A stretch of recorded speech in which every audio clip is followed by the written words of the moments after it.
I mean, we're in a time of like massive acceleration.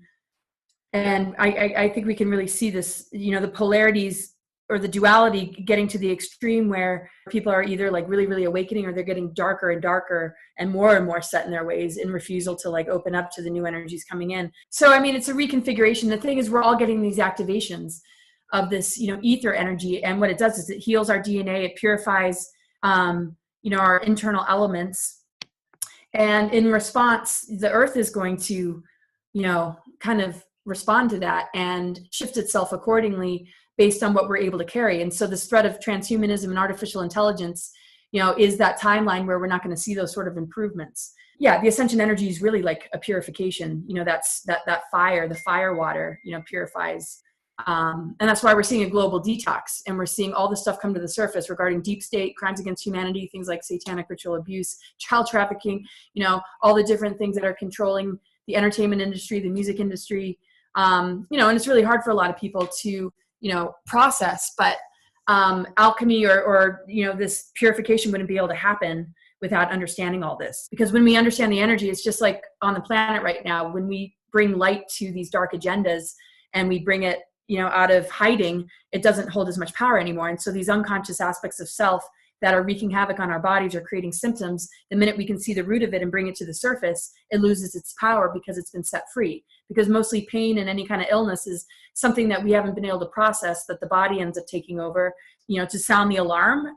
But what I feel is the medical industry sort of takes advantage of that, and we get almost further away from ourselves versus becoming closer to ourselves. There are dark technologies that were put in the earth, you know, thousands of years ago to create reversals so that the Baphomet sort of satanic rulership would be what operates the world. And now that's all coming to an end. There's aspects that show that it cannot continue anymore. But the thing is, you know, if people don't align with what's organic and what's real, there's plenty of ways to trap a soul and steal their energy, even though they don't need to go that route. And so when people are just so stuck on the propaganda, the news, and everything that's outside of them, it'd be really good for them to step back, and the fear, swim with some dolphins, go camping. Yeah, exactly. And so when Tiamat exploded, it fragmented, became the asteroid belt. And so all of us have been somewhat fragmented. And what it's created is a vulnerability to be, you know, controlled or siphoned upon. Because when we're traumatized, we're not exactly whole. There's almost, you know, we're kind of shattered, and there's fragments of ourselves. We hold ancient trauma that we're so unconscious to that we don't realize that a lot of how we operate as humans is coming from that, but still not having the awareness of it. So part of our emotional bodies are easily manipulated. We see that with, you know, women and, you know, the suppression of the feminine within men and the promotion of negative ego. So that's that Saturn energy wanting to create that programming and that imbalance between the masculine and feminine.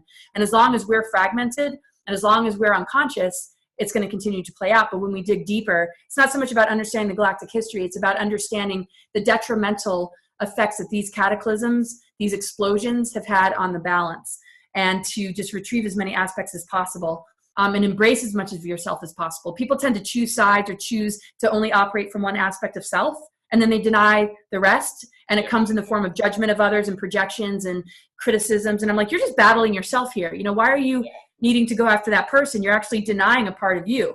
You know, and so this is what we can do in unity consciousness, is share these fragmented pieces, because we all carry a different piece of it, and really come together, because then we can activate dormant strands of DNA just by coming together with each other, which I feel like these kind of events help do. Because, you know, we're not functioning at a lower level when we come together at events like Jones. Yeah. You know, everybody's feeling better, and like, I feel better. I called my dad, and he asked how it was. I was like, to be honest, I don't even feel like I'm on Earth this week. Like, so when we look at the lead, when we look at the carbon, that's actually Saturn with the rings.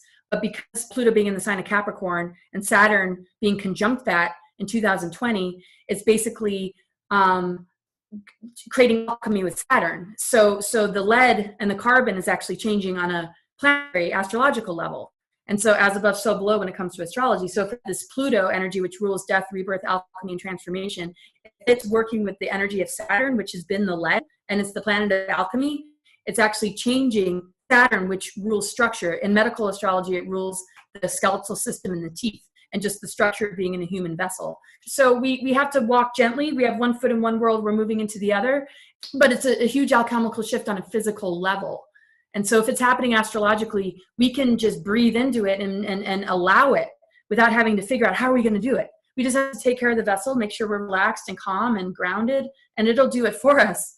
Yeah. But stuff is going to fly out. And I mean, just like a detox, if we're physically detoxing and drinking green juice or going on a fast, we're going to see things we don't really want to see. Old injuries might come back, things will get harder for a little while, but then when you get to the other side of it, more clarity than ever before. So, people have to just be prepared to face these kind of symptoms. And if we can project or visualize the fact that it's taking us somewhere better instead of fearing it, we'll glide right into this new paradigm, no problem, in the ascension energies.